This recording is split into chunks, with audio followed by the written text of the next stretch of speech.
బాప్లా సాబ్ తన యొక్క అదృశ్య శక్తి హిమాలయాలకు అధిపతి అయిన శివుని వల్ల వచ్చిందని మరియు తన బాధ్యత శత్రుశేషం లేకుండా ముగించాలని తెలుసుకున్నాడు.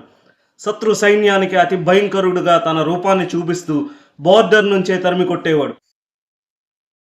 అంతటితో ఆగకుండా తన సైన్యాన్ని అనుకరిస్తూ తన అదృశ్య శక్తితో ఎవ్వరికీ కనబడకుండా శత్రు సైన్యాన్ని చేరుకున్నాడు.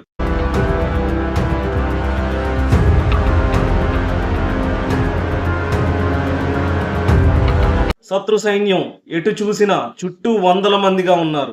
యుద్ధానికి సిద్ధంగా ఉన్నారు బాప్లా సాబ్. బాప్లా సాబ్ తలుచుకోగానే అత్యాధునిక అత్యంత శక్తివంతమైన లేజర్ గన్ తన చేతిలోకి వచ్చింది. ఇక శత్రువుల్ని చీల్చి చెండాడడం, క్షణాల్లో మట్టి కరిపించడం తన వంతయింది. వెంటనే అన్నీ జరిగిపోయాయి. యుద్ధం వెంటనే ముగిసిపోయింది. శత్రు సైన్యం అంతా కనుమరుగయ్యారు.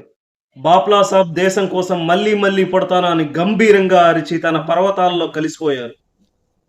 ఈ వీడియో కనుక మీకు నచ్చినట్లయితే దయచేసి నా ఛానల్ సబ్స్క్రైబ్ చేసుకోండి. ఇలాంటి మరెన్నో మంచి వీడియోల కోసం థ్యాంక్ యూ ఫర్ వాచింగ్.